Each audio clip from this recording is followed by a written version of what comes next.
Okay, we are live, gang. Hello! Wow! Beautiful, beautiful day this is. Late last night, I was checking on the channel and saw that we had crossed the four digit boundary. There are now 1,000 subscribers to the Blackbird Grimoire. Uh, really excited about that happening. Extremely happy about that. Very grateful to each and every single one of you who have hit that subscribe button and when you tune in and when you like, when you leave comments and all that good stuff. Because it lets me know that I'm doing something that someone else finds worthwhile, and it makes me want to work that much harder to do it.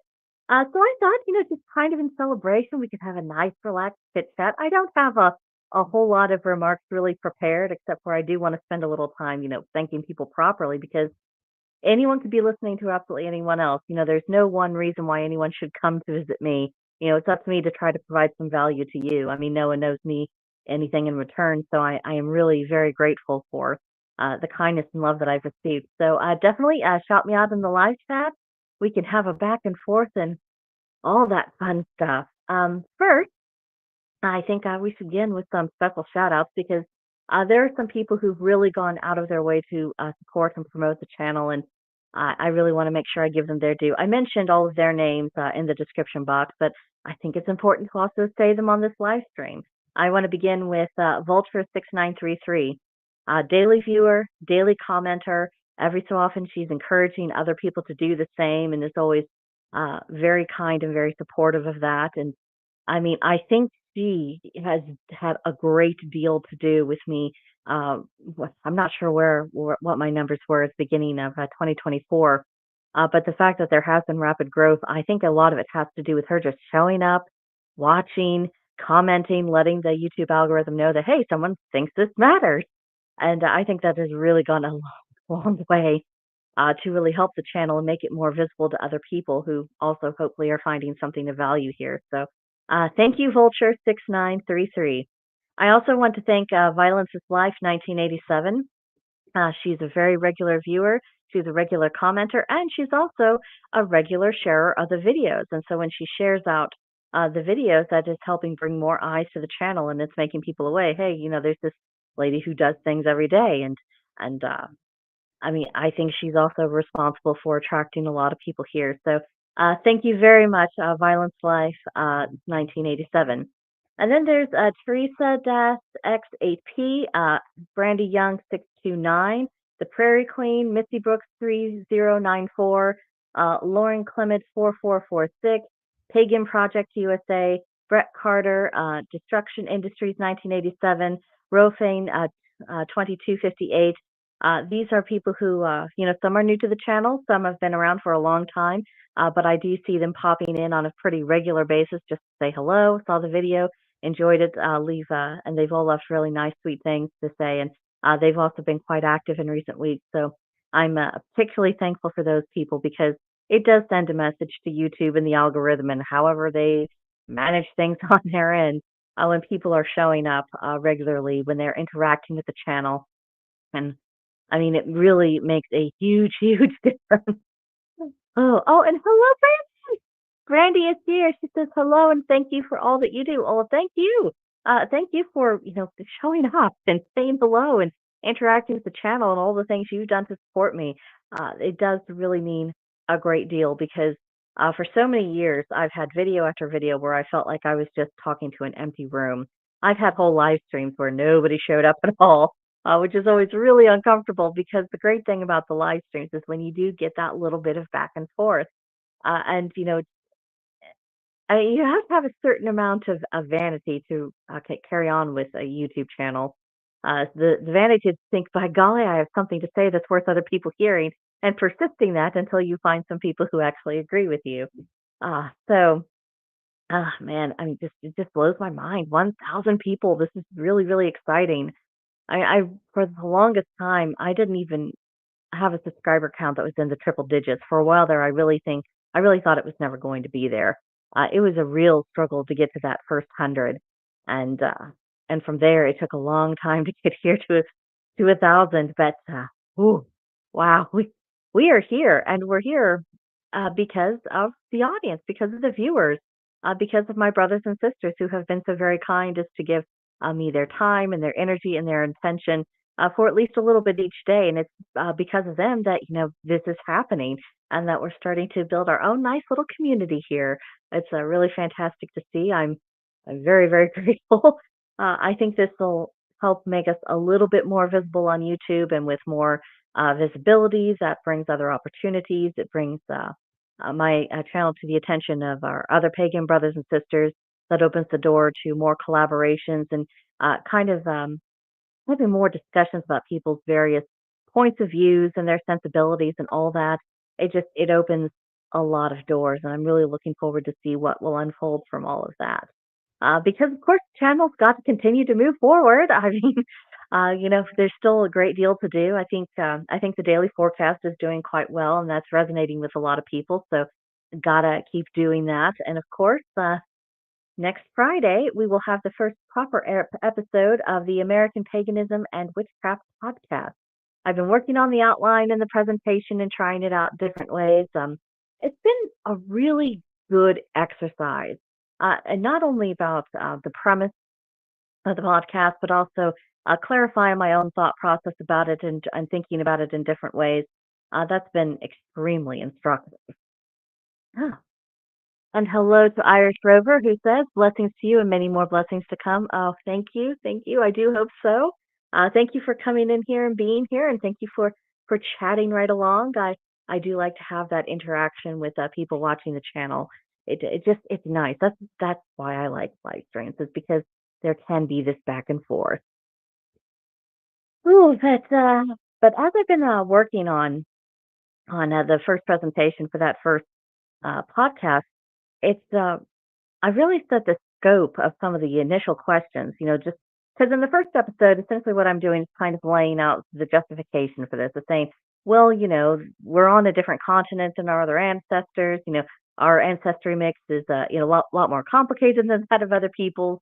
And I just felt like, there's a lot that leans towards American pagans might just be evolving in the direction of, their own brand, their own style. That's going to be very specific to our culture, our history, and in what we're weaving together. And as I've been going through all those things, I thought, this gets into some pretty deep and complicated territory, and I'm going to try to navigate that as best as I can. And I'm looking forward to seeing how people react to it and just what they think. You know, and to be honest, a lot of stuff I didn't really give serious thought to until I started this project. So I hope it won't come as too much of a whammy as a shock to the senses to anyone, because I might be bringing up issues that I've had an opportunity to really reflect and ruminate on, that other people have perhaps, oh, well, now that she brings that up, I need to decide what I think about all that.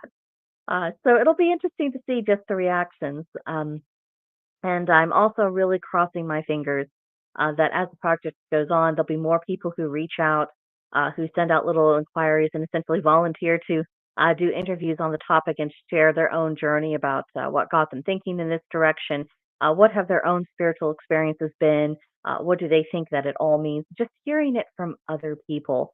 I am excited to hear that because, when we think about the traditional pagan faith that most of us have at least researched and really looked into, they're not the product of any one mind. There's no pagan prophet who said, "Golly, gang, the gods talked to me, and I have this book now, and here's how we're going to do things."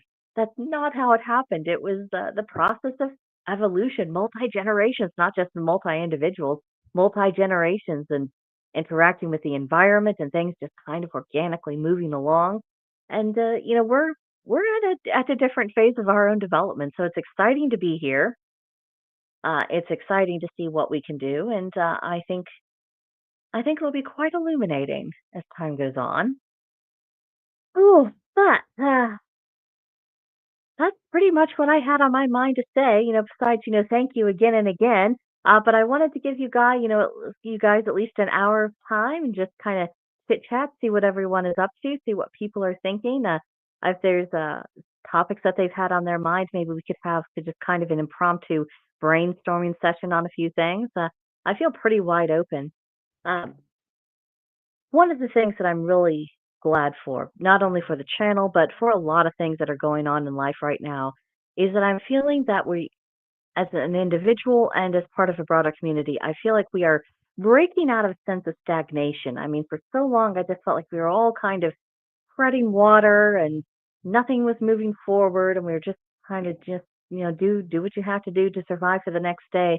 And that finally seems to be shifting. Everything seems like it is glowing again. I don't know if any of you have been feeling that kind of energy in the atmosphere. Maybe I'm feeling it more so because we're actually getting half decent weather today.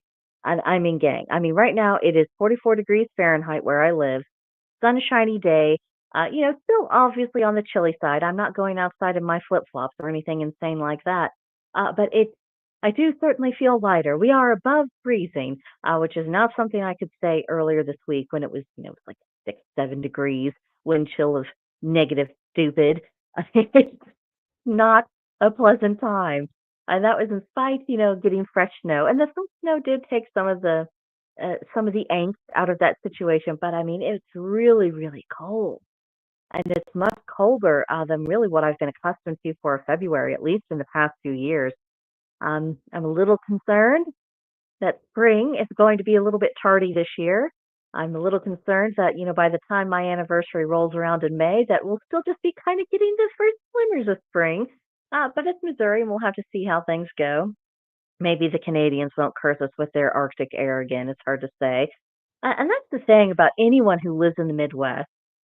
We're surrounded by these two mountain ranges, the Appalachians and the Rockies, and it's just this wide open corridor between us and Canada and and Mexico.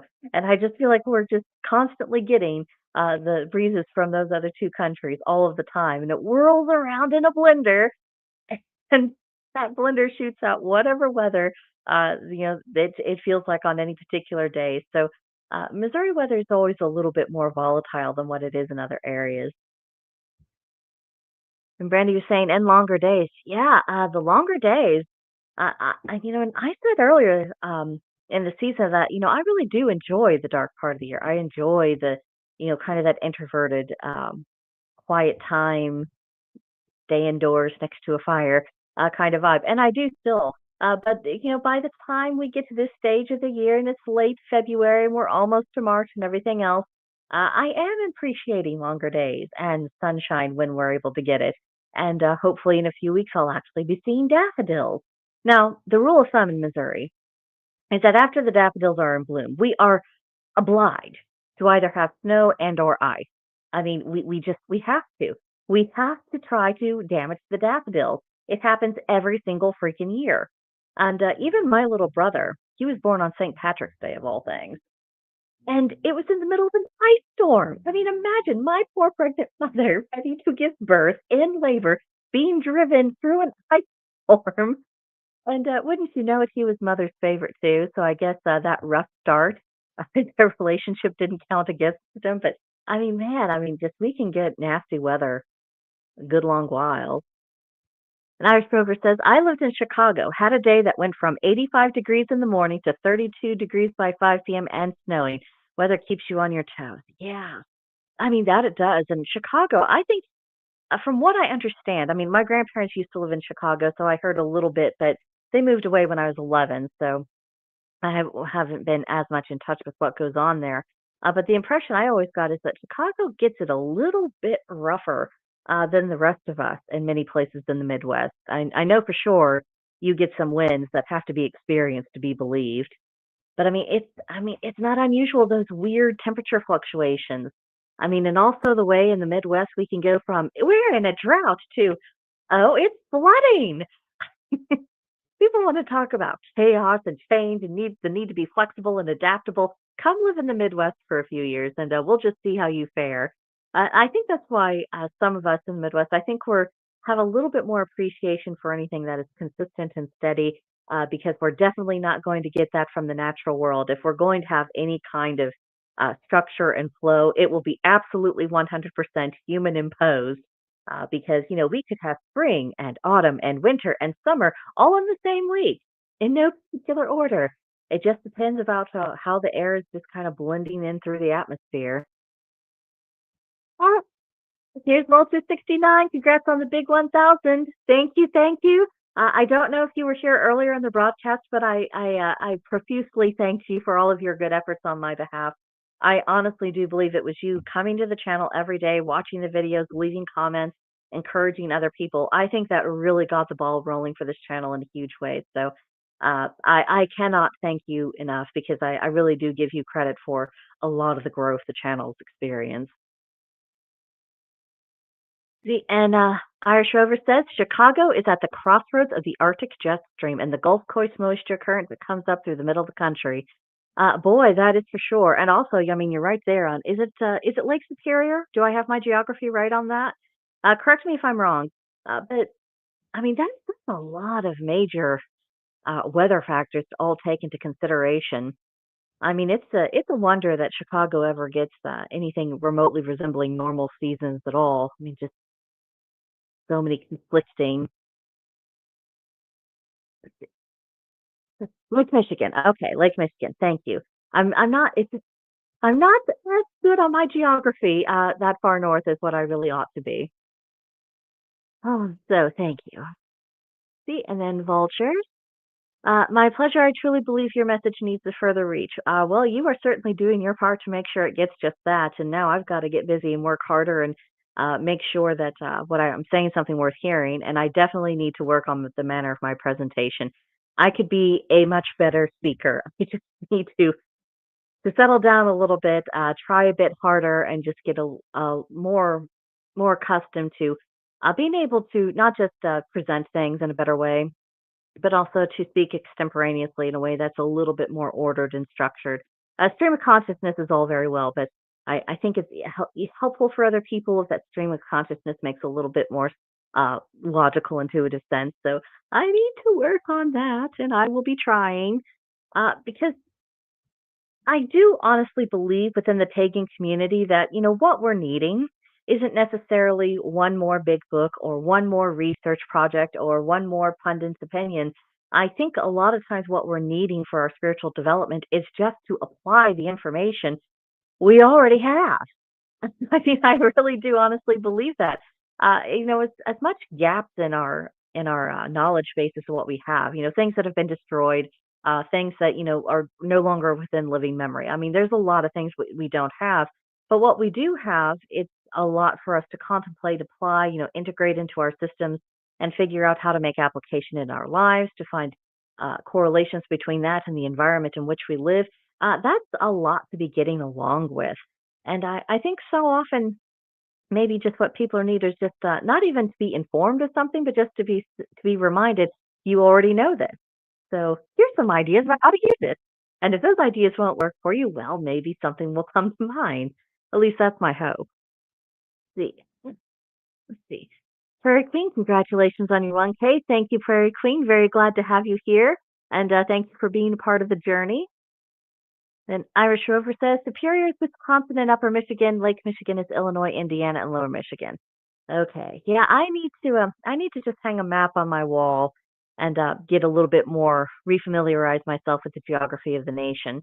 Just especially with the podcast coming up because it's going to be necessary to be taking all the various regional differences within the United States into account.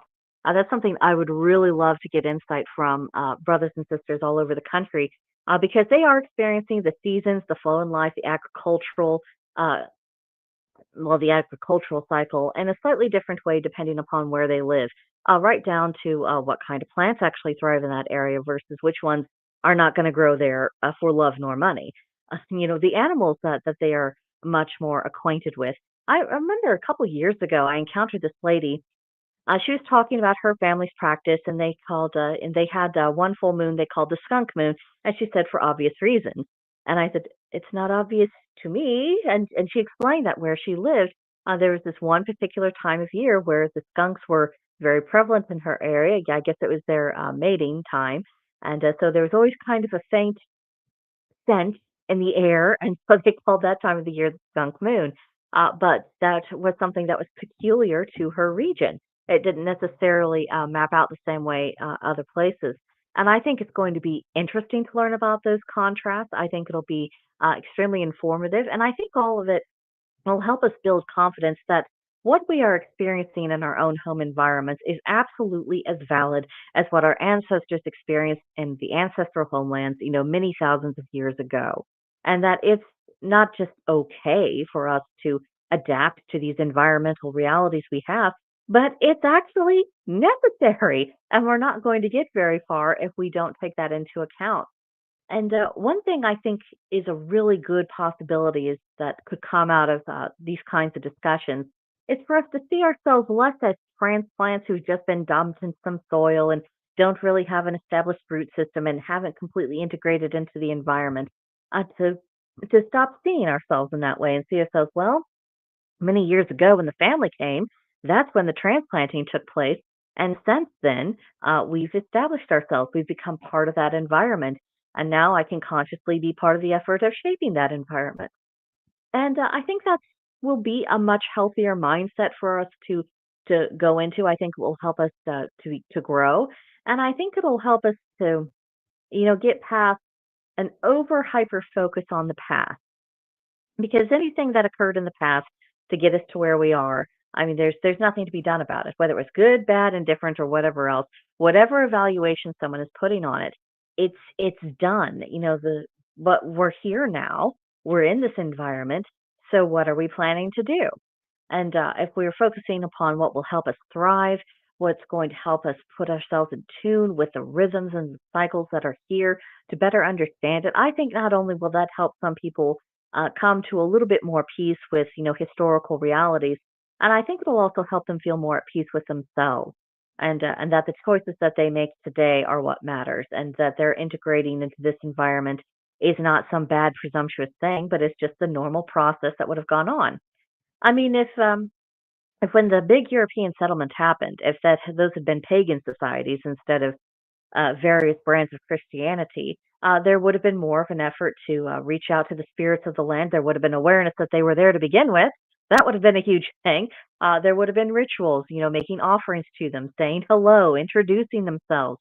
And then, as the communities got more established and you started having ancestors actually buried here, you would already have this bond between the newcoming people and the land itself. You would have ancestors that had become part of the land through cremation or burial, and there would already be this sense of kinship and belonging. And I think that's where we've really been stuck in the United States of not having that sense of belonging. And that's a problem that extends well beyond the pagan community. There's just our lack of confidence, which sometimes is manifest as what looks like overconfidence, but really it's born out of insecurity, and that's why it sometimes has rather deleterious effects. I think we can get past that. I think we can break that out of that stagnation. That's one of the stagnations I've had in my mind is people feeling forever ill at ease. Maybe it's because I'm getting old. I'm 43. I cannot be living like that, not for any reason. And maybe it's just because no one feels like they have permission to feel at home or that it would be fine for them to feel at home. Oh, but enough of my rambling. Irish Rover says, would love your insight on something that happened to me in Ireland several years ago if you have time. I'm very new to pagan understanding. Would appreciate various insights. Irish Rover, I'm all yours. Share away. I would. I don't know if I will have insight, but I can certainly try and do my best. At the very least, you'll be no worse off. If I don't really have any thoughts, I will say so. But yes, that's why we do these live streams. And like I said, I carved out, I wanted to give everyone at least an hour's worth of discussion because if I'm going to have 1,000 subscribers, I think they are entitled to at least an hour of my time where I'm entirely at everyone else's disposal. And I don't have anything going on for the rest of this afternoon. The next thing on my schedule is when Twin Paranormal comes on. My husband and I would like to catch their live streams of their ghost hunting videos. It's a fun thing. We enjoy it. Oh, but yeah, I've got oceans of time. And so while Irish Rover is getting sorted out and typing and telling his story, what shall we discuss next? Yesterday I watched an interesting video and I shared it. It's under the community tab, and it was contrasting the ideas of vitalism versus the usual divide we're also familiar with between conservative and liberalism and blah blah blah. And his the point of his video, he was saying that both of those philosophies, they've essentially outgrown their usefulness. They are not actually giving people what they need, because what we actually need is like, well, how do we have a healthier society? How do we have a society where things are actually moving forward? And so he was going into the concept of vitalism, and I thought that's very interesting. It's so rare to have anything that focuses on human well-being. So often it's just about who has power and what their ideology is. Very few are actually talking about well-being. Ah, Irish Rover. While visiting Ireland, my friend from Ireland and my friend from New Jersey were driving to find my own family castle ruins. I'm so jealous. You have family castle ruins. That's way more awesome than what I have. Ahem. But going back. We got lost in the fog of the lake country. We stopped at a small purple pub. Ooh, this is sounding interesting. Interesting that it's purple as well. Pretty bold color when you think about it. You don't often see it on the outsides of buildings, even on doors.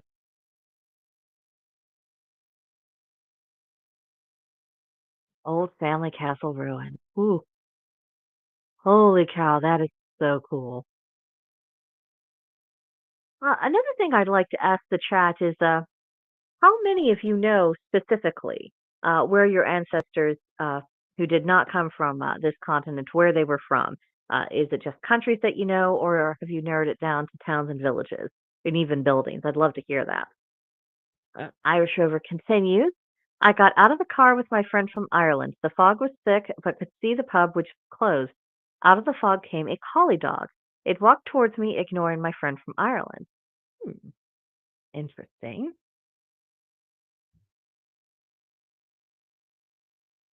Most of the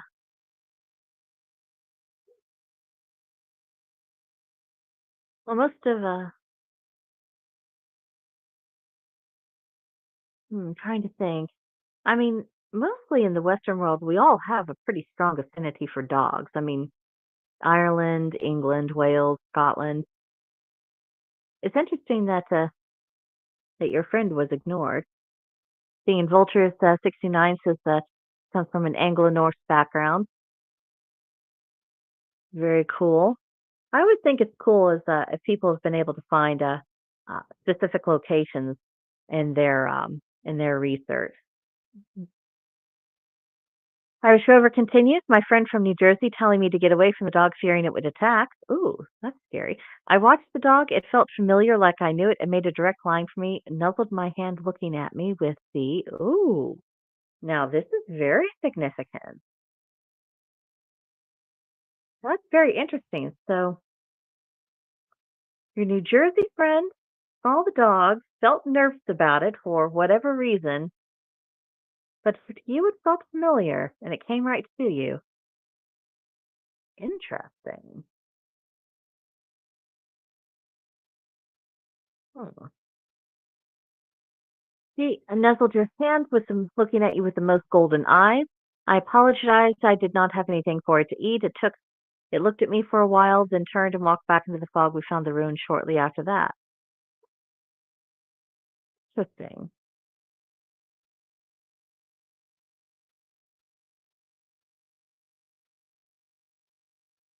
So I'm wondering, because this experience has very much stuck out in your mind and left quite the impression on you, what were you feeling in that moment when this was happening? Were you kind of taken out of yourself? Did you just have kind of this, oh, I'm not sure how to describe it, but did you have a sensation within yourself that this dog was important and it mattered and you needed to pay attention to it?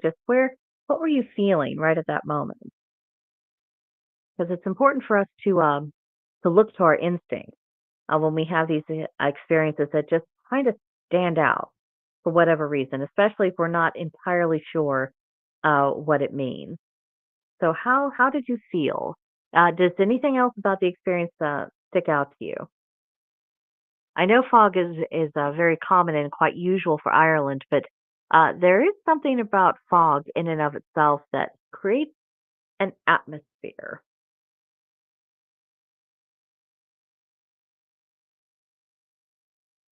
And I would say that about any kind of experiences that we have. To make note of the atmosphere, how we felt, how we were reacting to things. He goes on.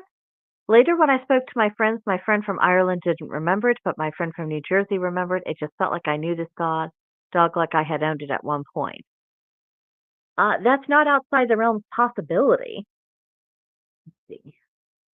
I knew I was not in danger from the random dog. It was like an old friend.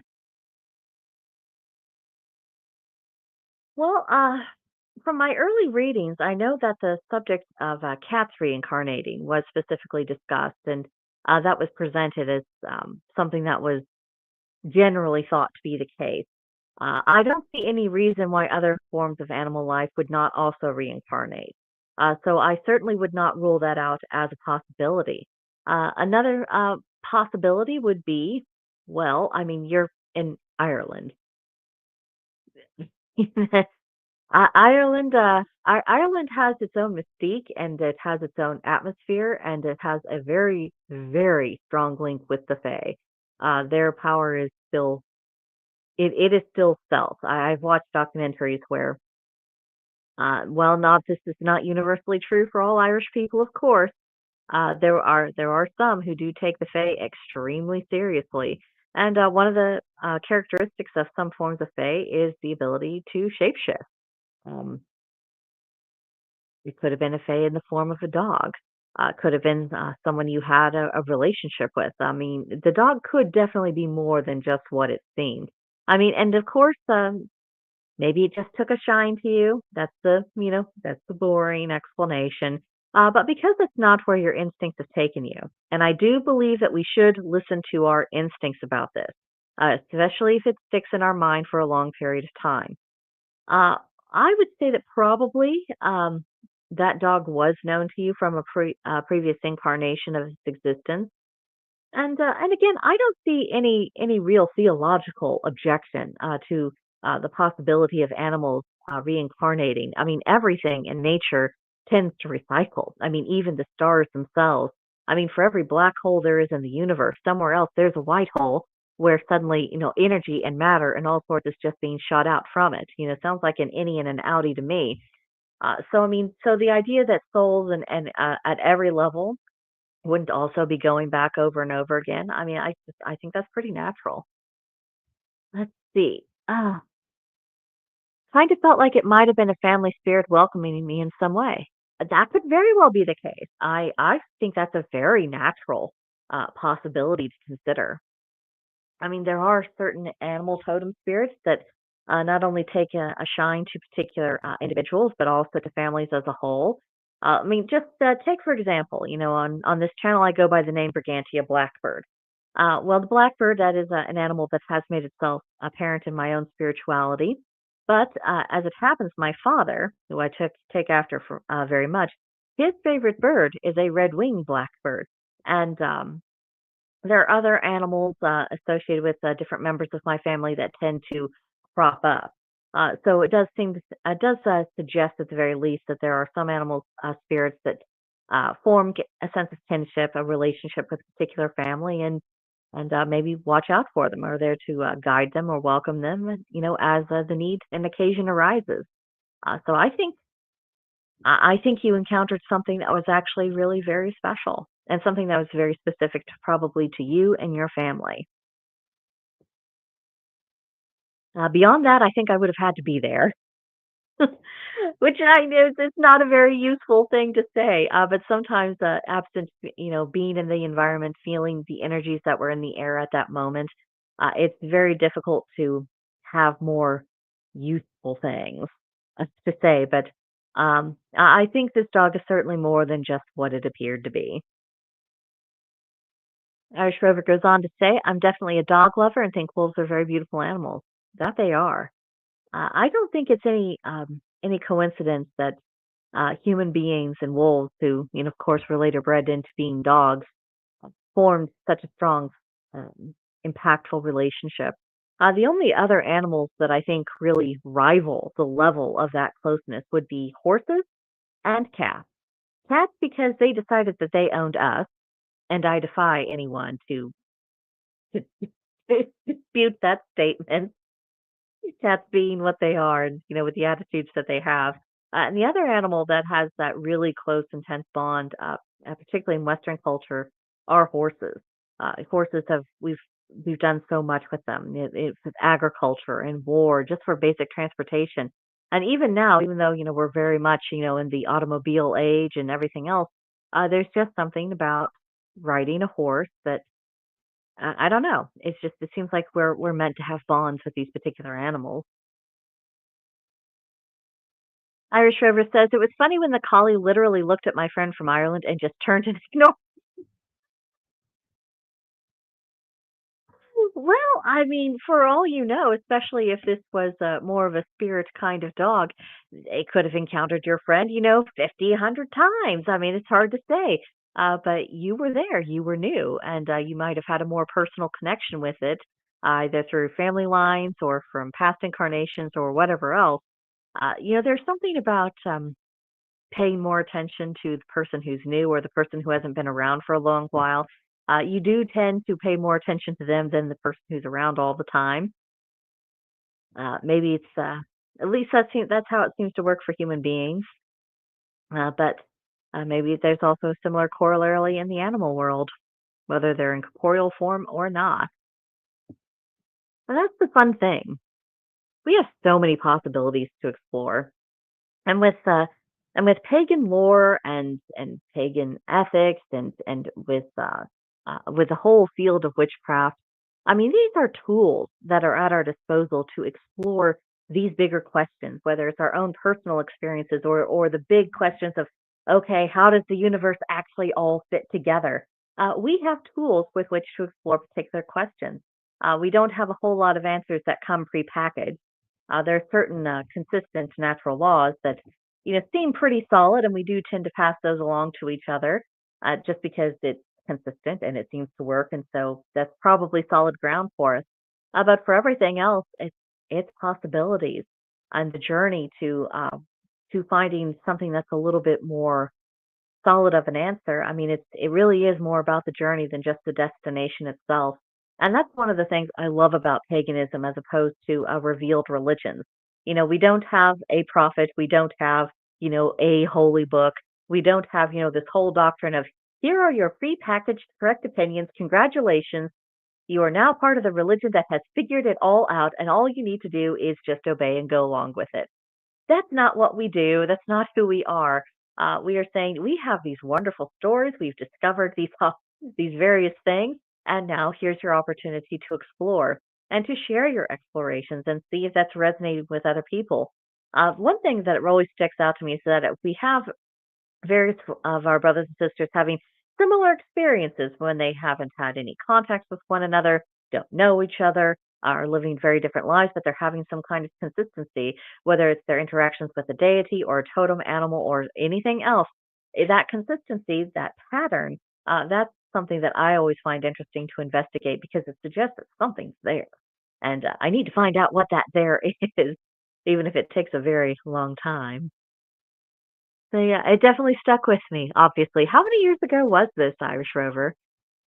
Just out of curiosity and just for anyone else who's watching the chat. Because, some of our experiences, like when we wake up from dreams, the dream was so vivid and we woke up and we just meant something and we could just feel it. But then it fades the way dreams so often do. And then there's other stuff that sticks with us for a while. Let's see. 2008. Yeah, yeah, I think this definitely counts as the major spiritual experiences. I think it falls very much inside that category. Let's see. So I have a feeling if I tried to find the purple pub, I probably would never find it again, just a feeling. Perhaps not. Maybe the stars would align. Um, what time of year did this occur, if you remember? See, and this happened on your birth. Wow. Yeah, I do find myself leaning more and more towards this animal that's attached to you in some fashion that said hello, February 18th. So, right as we're switching out from Aquarius season to Pisces season. That is very interesting. The veil is not known for being all that thin at this particular time of year.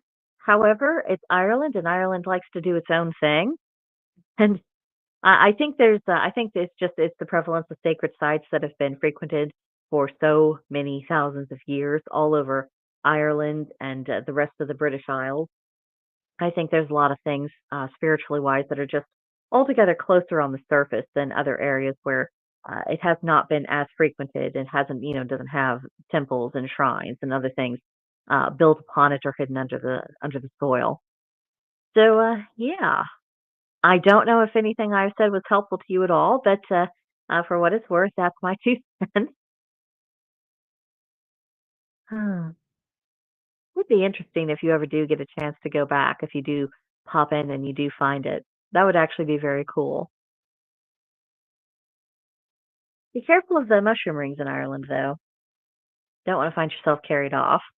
If you do, though, make sure you don't eat or drink in the Fey realm. Much as the lore suggests that if you do that, you will not be going back anytime soon. Mm.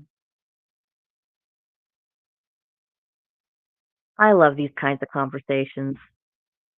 When we're taking our experiences and looking at them and seeing how the seen and unseen world or semi-seen world, how it really is all woven together.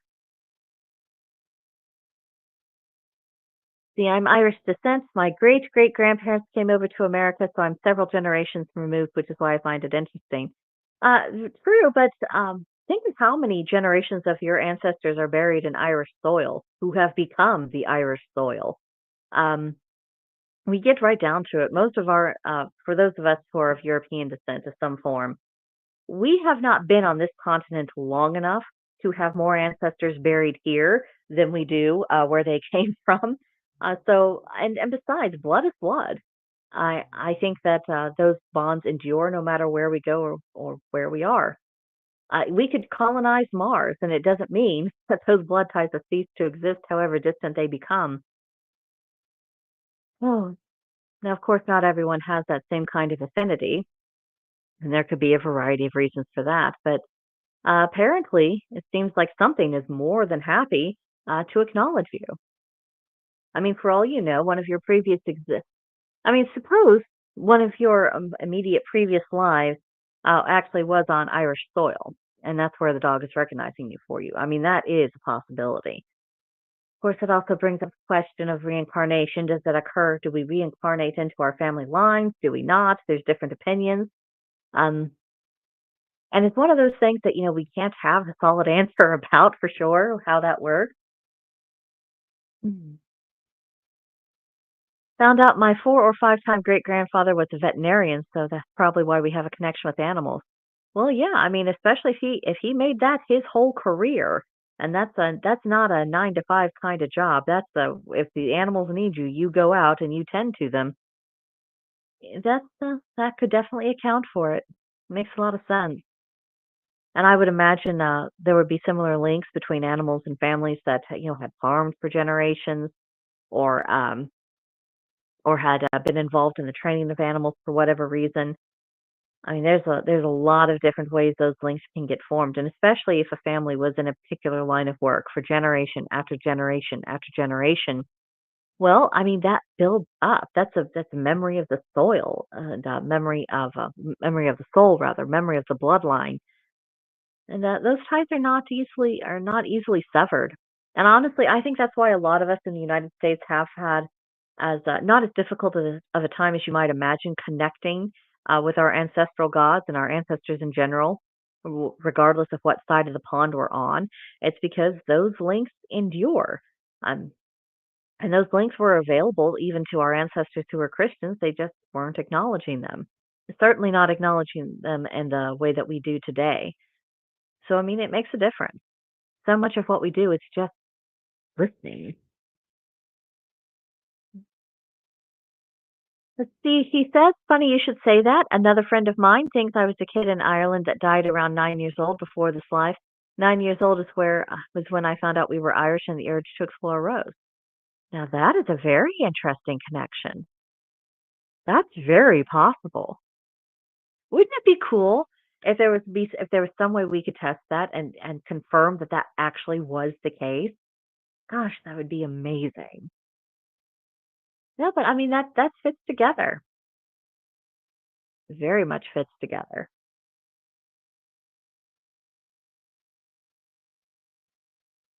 Oh, yeah, doesn't seem to matter what continent we're on. Where we come from is where we come from, no matter how many generations removed. It takes a long time to get really established someplace else, which is one of the reasons why I hope more American pagans will work on that and look to that. He thought I may have died unexpectedly and too soon, so now it is developing within me now. Absolutely possible. I mean, 9 years old. There's a lot of things that could happen to 9-year-olds back in the day. Um, all manner of illnesses depending on the time period. That could absolutely have played a role because, medical science only knows what it knows at any given time. And there are many things that we routinely treat, cure, deal with today that aren't any big deal that, a few hundred years ago would have been almost automatically fatal or would have had, permanent damage, permanent harm. And I mean, when you're a kid, I mean, kids can get into things, they can do things. I mean, I know that I've heard so many parents express a bewilderment that their kids are still alive because they're always crashing and injuring themselves and getting sick and all of these things. I don't know how I'm going to get them to adulthood. And that's how parents talk now. I mean, back then, there's a very perilous world. So many things can happen to kids just because they don't have the life experience to pay attention to what the hell they're doing and where they're doing it. Oh, so maybe that is what occurred. I think it's a perfectly reasonable hypothesis, and especially if that was the case. Oh, let's see. He says, "I've often had a feeling I slid off a cliff by a body of water. Well, in Ireland there are plenty of cliffs, and goodness knows there is plenty of water there. That could very well have happened. And 9 years old, maybe you could, if that was you, could have been playing too close to the edge, lost your footing, blammo." And the thing about dying at that young age, there is something that does seem built into children that they have to essentially be raised out of. It's just kind of this general natural awareness of the world and all of its energies within it. Um, that just seems to be present within children. And it's only because of, the Christianized society that we're living in that awareness tends to fade from their consciousness. Um, And of course, if you did pass away before that consciousness was essentially removed from you, that could explain why you're a little bit more tuned and connected now. Let's see. He says, or slipped on grass, anything is possible. Yeah, I mean, we don't know. We may never know. But again, I think it's a very reasonable hypothesis. Maybe I was running after a dog kind of yeah, possibly so. I mean, maybe it was I mean, even running after the dog, keeping the dog away from the cliff, and then you slip and then you fall yourself. I mean, these things are definitely possible that it could have happened. And if that is the case of what occurred, that could also explain why the dog felt familiar and why you knew it wasn't going to be harming you in any which way. You said, we'll never have enough evidence to take it to court, so to speak, but I think you can make some reasonable assumptions, or at least have some reasonable, plausible theories at this stage.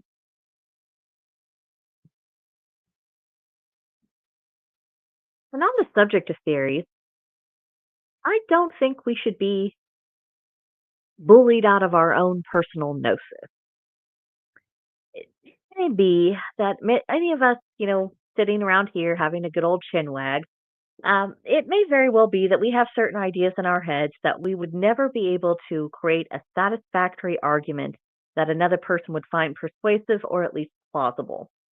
But just because we don't necessarily have enough to convince someone else, that doesn't mean we should abandon that for ourselves. Our feelings, our intuitions, the unconscious stirrings of our minds, it knits together a lot of impressions, and I don't think we should necessarily discount them or view it as somehow lesser. That could be. a nudge, a very important spiritual nudge that we should be paying attention to. And maybe it isn't for everyone, and maybe it isn't for, for right now. But it matters enough that it's seeping through. And I think we should learn to trust ourselves a little bit more. Irish Rover says, "True, it's all just feeling and intuition at this point." True. And like I said, I mean, we can't take it to court, but within yourself. I mean, the fact that you brought this up and you wanted to talk about it, and you remember all of this, and you remember the feeling of it, and you've had time to think about and digest the information, and you have various possibilities in your mind about what this could mean, and how it all might have happened. That matters. That's important. That intuition, it's significant for you. And I'm glad that you're willing to trust yourself, because so many people don't. And I get it. There's been times, because the trouble with intuition is that it isn't always our intuition that's wrong. Very seldom is intuition ever wrong, but our interpretations of our intuition, that's where things can get dicey. That's gotten me into trouble from time to time, because I was hearing what my intuition was saying loud and clear, but I misinterpreted what the message meant and what it was trying to communicate to me. And so the intuition wasn't an error, but I was an error, or at least the rest of me was. It starts feeling all very split personality sometimes when we look at these things, when we start looking ourselves in slices. But you guys know what I mean. Oh, it it isn't always an easy thing to interpret what our intuition is telling us. I think that's why, just talking like what we're talking now, just exploring possibilities, seeing where they take you, I think that's valuable. And yes, as the Irish Rover is saying right now, overthinking is a pain. Yes, it is. It's not always a fun place to be. And that's honestly where the gift of our feelings and where the gift of our intuition comes in, because we're not going to be able to logic everything out. But we're not supposed to. The world is not a wholly logical, rational, orderly place. There's the irrational, there is the chaos, there's all of these things. And these are energies that are not, in conflict together. Rather, they're aspects. They're at either end of the scale, and it's how they're interacting that can make it healthy or unhealthy for us. Um, yeah, I lost my thought, but anyway, Brandy Young says, "This is so interesting. Thank you for sharing your experience, Irish Rover." Yes, absolutely. I am glad that you did, and I'm glad that you're willing to explore this and just kind of see what other people think. Because you never know, someone might have just kind of a random thought that really kind of hits home and strikes you. That happens sometimes. And besides, it's just nice to be able to tell these stories, because outside of our community, uh, we aren't always taken all that seriously. Which is, that can get on the nerves from time to time. But when we are amongst of ourselves, so many of our experiences and our dreams, and the meditations and waking visions and everything else, these things for us, it's normal. We are in a space where we can be normal with each other, because our normal, it's not having to conform to the limitations of someone else's worldview. Yeah, exactly, Irish Rover. It's hard to find a place to talk about it without people looking at a person side-eyed. And it's because I really do think that our worldviews can become a box for us. There are certain premises that our broader society has accepted, and if something doesn't fit within that premise, they are very, very resistant to you. And it doesn't mean that you're wrong or that anyone else is wrong. It just means they cannot conceive of that. Um, and this is especially true when it comes to religious indoctrination, or something that has a kind of a religious fervor to it, that's been indoctrinated into people. They're told that the world is a certain way and everything has to fit inside of this box. And if it doesn't, someone is crazy and they can just be dismissed. Well, that's all very convenient. I'm sure it makes it simpler for people. I know it did when I was brought up a Jehovah's Witness. That's a very, very narrow box to be raised in. I can tell you that. And that's how very much how it was. If it was outside of their box, oh, it was wrong, or it was evil, or someone was confused, or they just didn't know what they were talking about. It was very, very dismissive of anything that did not fit inside of their little box. And that's where a lot of people are stuck. They can't see beyond themselves all of the time, which is sad. It's their loss. They're going through life without the sense of connectivity that we have. And while our connectivity, it does have its side effects sometimes. Um, but I mean, I don't know about you guys, but I wouldn't trade it for anything in the world. I'd rather deal with the universe and all of its layers and textures and complications than to have to tell myself that I don't see what I'm seeing, that I have to reject something because it's not an approved opinion. I lived like that for the first 30 years of my life, and I can't imagine a worse fate than if I tried to stuff myself back into a box that small again. It's just not healthy. And when you think about all the things we don't understand and the things we don't know about, I've been listening to a lot of lectures over the past year that goes into people who are studying very deep history, uh, teeny tiny remains when they're looking at geological evidence of various disasters like cosmic impacts or sudden floods and trying to scientifically account for it all, and how they're comparing these things to ancient myths and legends and saying, huh, I think, that we could have had impact because there's an impact crater here, and it would have occurred at this particular time of year. And by golly, there are people who have this religious festival talking about, death and destruction and at this particular time, and it's all kind of fitting together, huh? Maybe this is really an ancient memory that just left such a scar on the human psyche that the survivors never forgot it. And, things like that. People are taking a much broader view. And it just is, it's very interesting to me. Irish Rover, do you feel magic still exists, but we've just blinded ourselves to it due to societal norms? That is an excellent question. Not only do I just feel magic still exists, I believe it is a prevalent, ongoing energy. It is part of the fabric of nature and reality itself. I talk about magic every single day in my daily forecast videos, different ways we can interact with these energies. And it's not all spell work. I think that's the biggest misconception that some people who study the craft or who are in the broader field of paganism, but don't practice the craft, are just not necessarily aware of, or haven't been exposed to the idea. It's just there. Magic is that thing that is holding the whole shebang of the universe together. It's holding ourselves and the gods together. It's holding everything together. And just because science has yet to measure and quantify and study that particular form of energy, that doesn't mean that it doesn't exist. We have so many different traditions.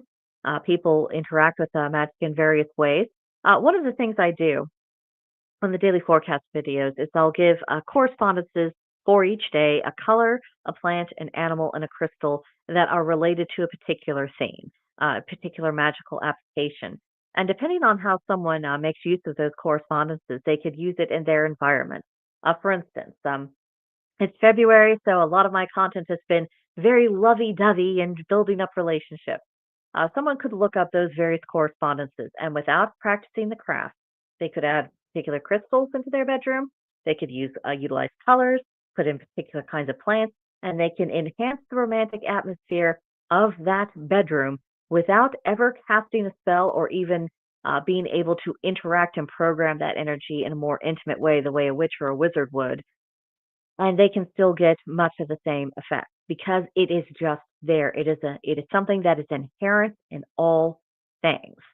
And it isn't just people aren't just blinded to it because of societal norms. They've had, I suppose in the case of most Europeans, 1500 to 2000 years of outright indoctrination from Abrahamic religions who had to demonize the very concept of it, anything having to do with paganism, because they were trying to get rid of a rival for political and religious power. When you start looking at the persecution of pagans and of their ideas through the lens of a political smear campaign, it becomes pretty obvious about what that was. And we see smear campaigns all the time. I mean, this is nothing new. We recognize it for what it is. It's just that when you go back during the time of the conversions, the smear wasn't necessarily over political ideology, but it was over religious theology and religious worldview. Irish Rover says, to me, being in natural balance is a form of magic in itself, not something I do well. Don't beat yourself up about that. I don't think any of us do that well. It's something we just continually strive for. But he goes on to say, however, I have found I am placed in a place and time when someone really needs help. What sort of help are you referring to here? Are you specific? What's going on? And I wouldn't dispute what you said about being in natural balance. I mean, that is, I would say it's a manifestation of magical energies. Mm, mm. Saying, well, look how Bridget was sainted to Saint Bridget by the church. Yeah, they did their best. And that's the thing that we should really um, remind ourselves of from time to time. The church had no authority. The only reason they have gotten away with as much as they did is because they got rid of, through various mechanisms, anyone who was going to contradict them. And then there came a point in time where no one in living memory knew any different, and so that's how they got away with it for so many centuries. But of course, now that's all changed. And when I look at the church, and I'm like, well, you have no real power. And you also have to consider about, reflect upon, and if you haven't already done this, I would encourage anyone to do this. Just start looking into the origins of the God of Abraham and see how long it takes before you find a source that tells you that he came from a Mesopotamian pantheon, one of the 70 sons of the heads of that pantheon. See how long it takes you there. And then once you see that, you see, huh, so, do the ancient Mesopotamians understand who that deity was, or do the peoples of Abrahamic religions understand who that deity was? Because someone's wrong here. Because he can't be both the supreme deity of the universe and also not the supreme deity who's subject to other gods himself. You know, one of those is not true.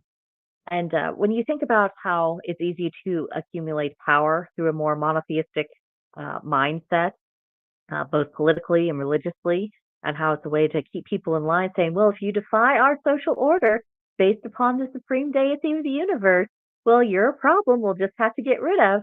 I mean, you can see how easy it was to use as a tool. Whatever the first people who came up with that idea, no matter what they thought themselves, no matter what their motivation was, um, the thing of it is that it is something that has been used as a means to control other people.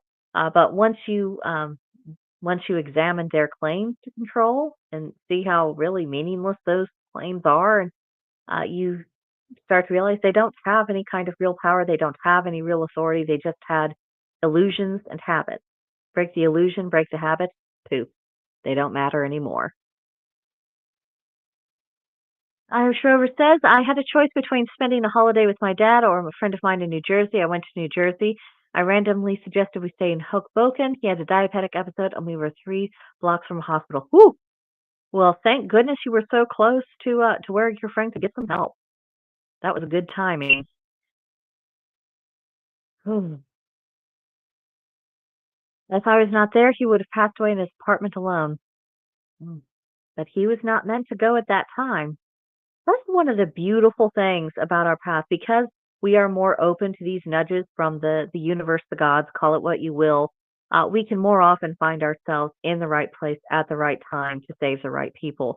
Not always as dramatically as you helping your friend, literally saving his life, but we can find ourselves in advantageous situations. You know, when and I know that fate is a really difficult concept for a lot of us. I mean, me too.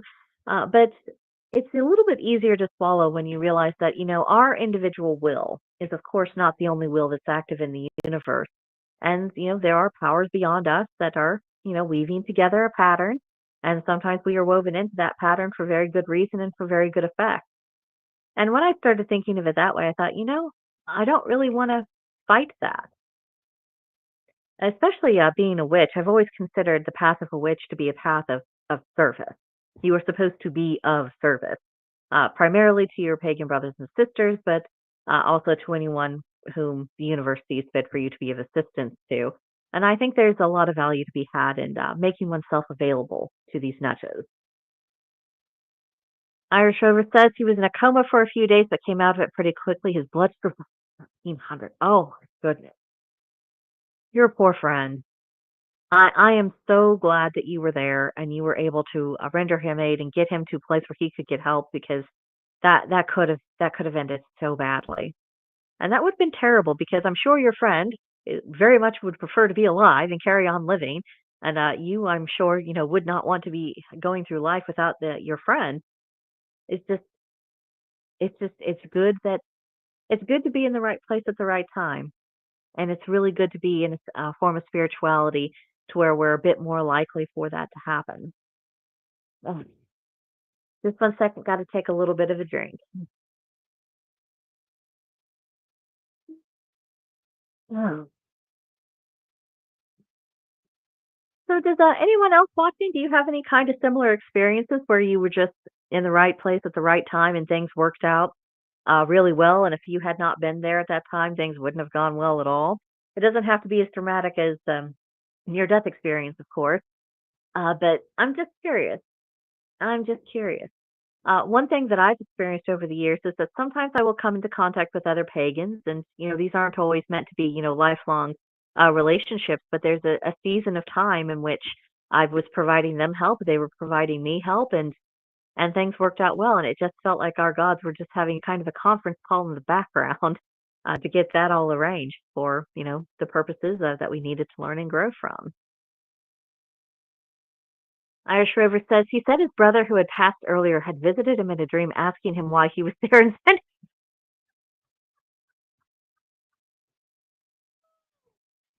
"It's that funny? Isn't that funny?" It's like, dude, it is not your time. This was not on the schedule. Off you go, back to your mortal body.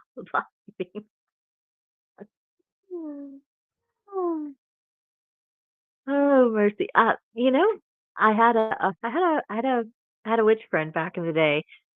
She had a similar experience. She had been hospitalized. She was really having some health issues. She was really going through it at the time. She had a dream, and she was kind of in a spiritually weird place at the time. And she was, I guess the way she described it, she was in front of the pearly gates, and she was greeted by someone who was saying, "Well, you can come here, I guess, if you want to, but wouldn't you be happier elsewhere? Don't you want to go back to Earth? And why would you want to be in this particular afterlife?" And she obviously she recovered, and that really jump started her back into her spiritual path, her true spiritual path.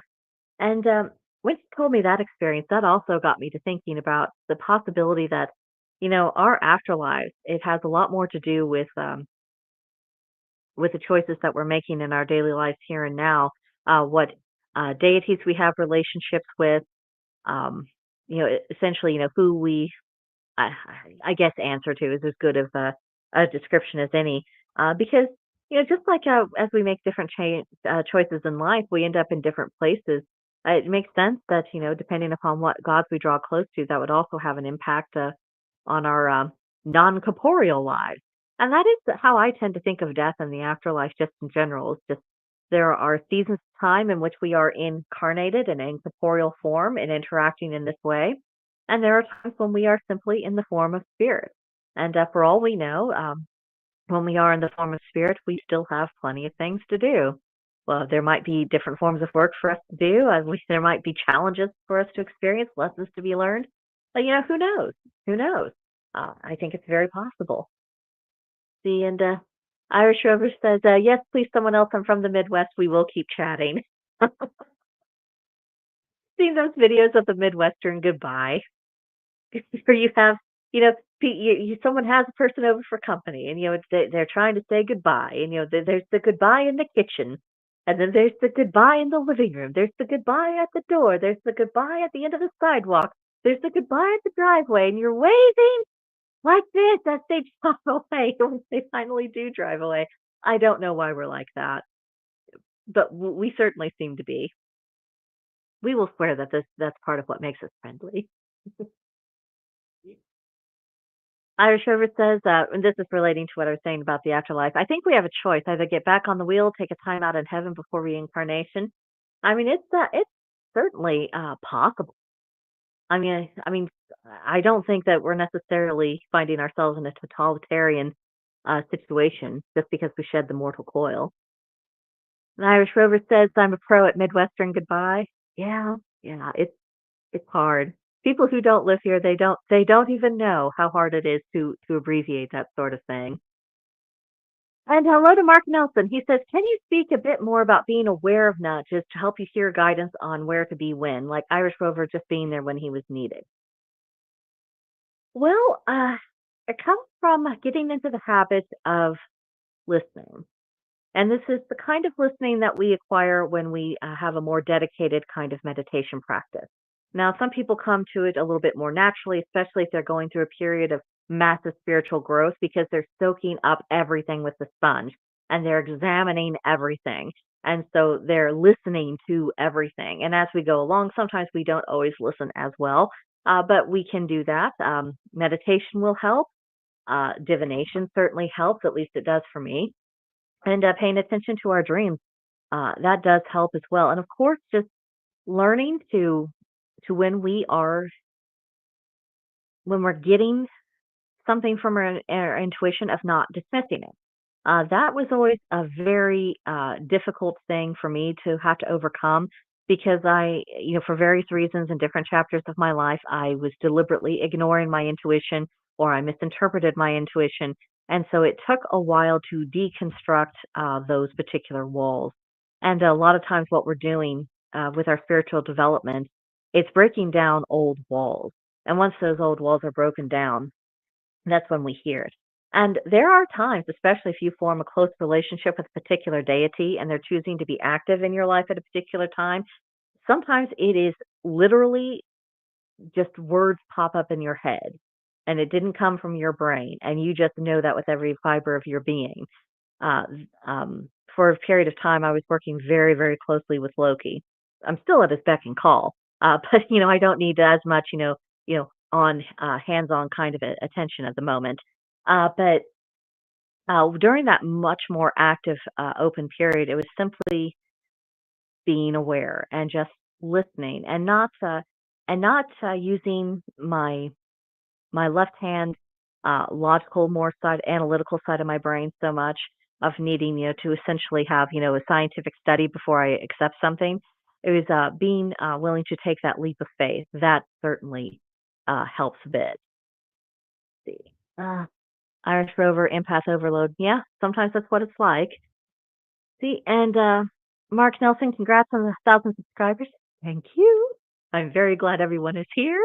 I'm very excited. It's a new experience to have 1,000 people think I'm worth listening to on any subject. So I'm pretty stoked. So glad others are discovering your wisdom. Well, it's not so much my wisdom as it is the product of my research and what I've learned on my path thus far, and just encouraging others to make application of what they've learned.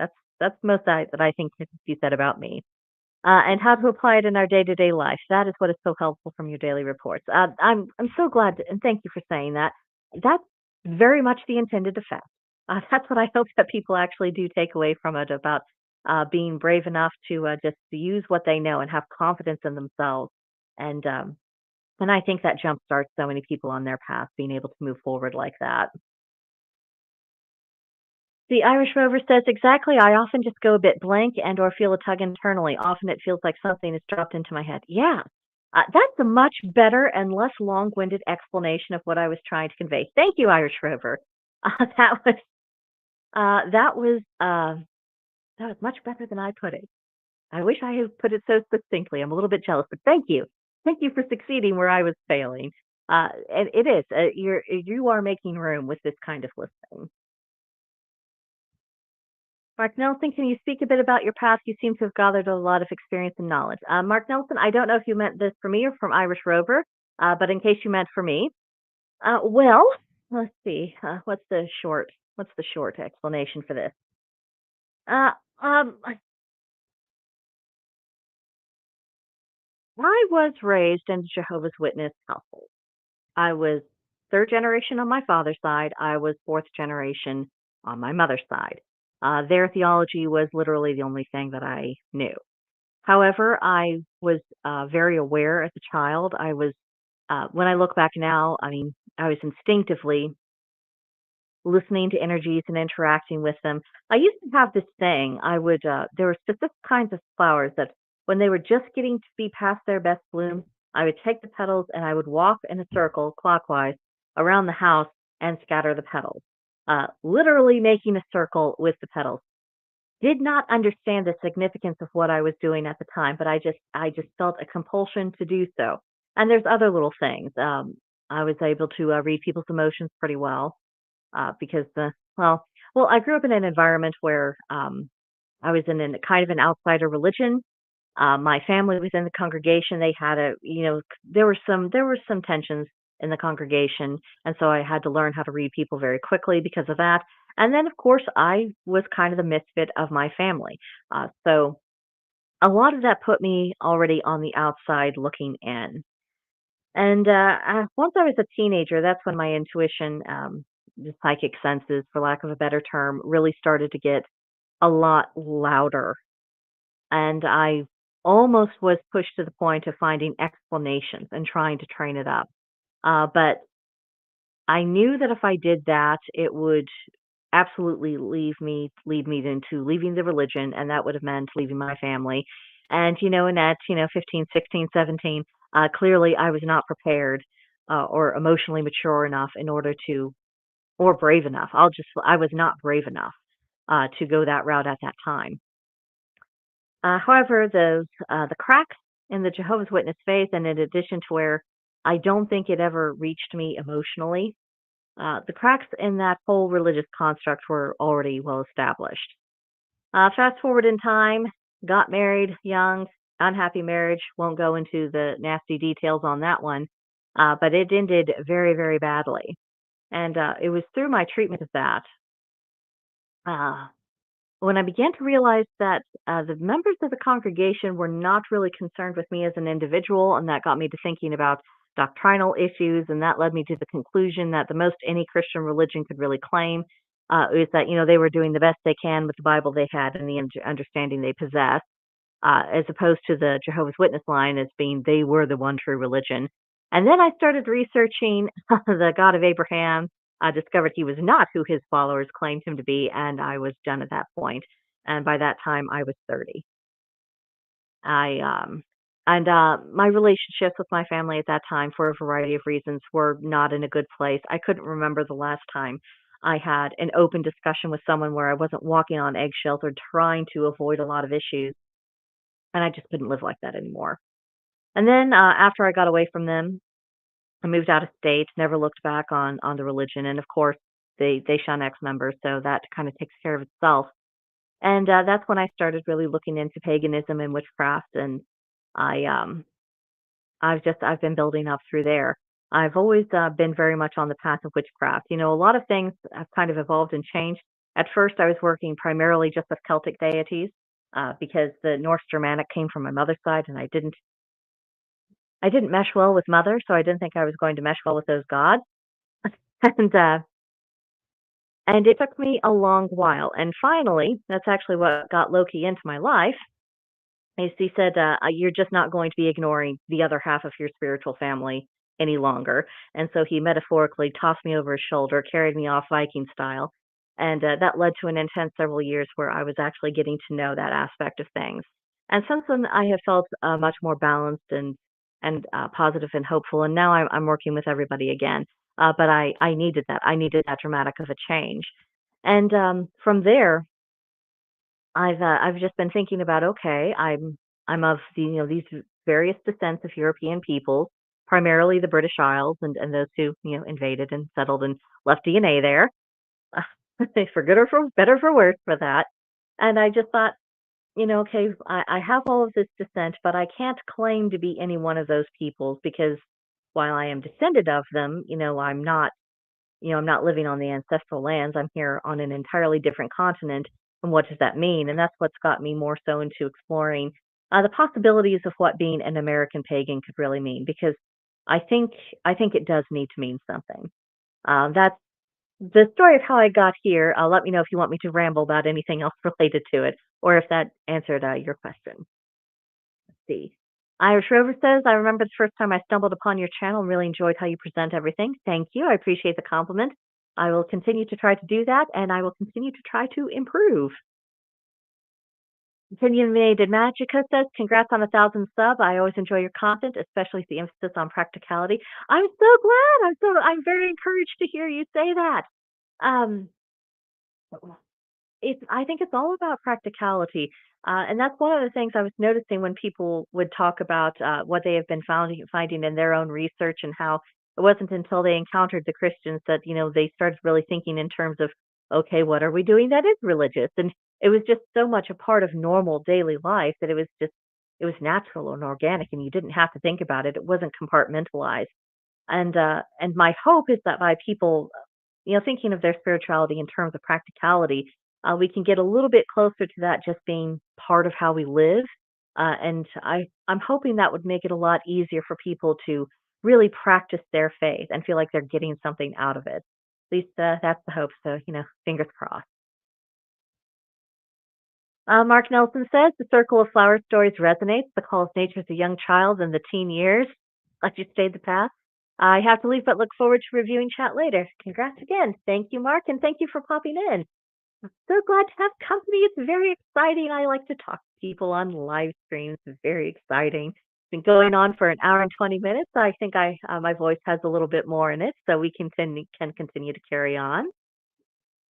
The Irish Rover says, "Do you find people become happier and more balanced once they leave a more structured religion that vilifies people into more natural practice like Wicca, pagan Druidry, which seems more inclusive?" Well, I think what makes people happier and more balanced is when is I think it does come about through that change of worldview. But you also have to consider the goal of pagan faith versus the goal of a monotheistic faith. In the Abrahamic realm. We're looking at a couple of differences of religious structure. There is a natural religion, and then there is revealed religion. Natural religion is just what it sounds like. This is coming from people's natural experiences that they realize, just as we've talked about with your own experiences, Irish Rover, that there was more going on than just what was on the surface. There was that. Whereas with revealed religion, that's where you have your prophets, your holy book. Here are all of your prepackaged answers versus our whole, here are some tools you can use to explore the questions you have. And hopefully you'll find answers, and your answers might just lead you to even more questions. But it's about the journey, not about automatic conformity. So that's one big difference. And then another difference between pagan faith and these Abrahamic monotheistic faiths is between world accepting and world denying. With the world accepting spiritual view, it is the material world, the spiritual world. These are interwoven, two halves of the same whole. They cannot be really ripped asunder. You might perceive one more than the other, but the one affects the other. And this is very much in line with the seven hermetic principles. And it's just everything is the whole, and the task is really to understand how things work, both above and below, as within, so without, as the universe, so the soul. How these natural principles all apply together. So you're seeing how are things interwoven. Where do I fit inside of all of that? So it's a very different mindset. Whereas with the monotheistic religions that are world denying, the whole point is to get to the afterlife. It's about shedding the prison of the mortal flesh and freeing the spirit, and so you don't have to be incarnated ever again. It is a rejection of the material rather than an understanding that both the spiritual and material have their function and that one does not exist without the other. Everything that exists, like I was saying earlier with magic, it is an energy and a force that is present in everything, animate and inanimate. It is always there. It is always accessible. It has its own particular qualities, and it functions in specific ways depending upon what it is, what or who you are looking at. And with the Abrahamic revealed world denying religions, that just isn't really the mindset. It's all about getting to a better afterlife. It isn't about necessarily living well while you're here on earth.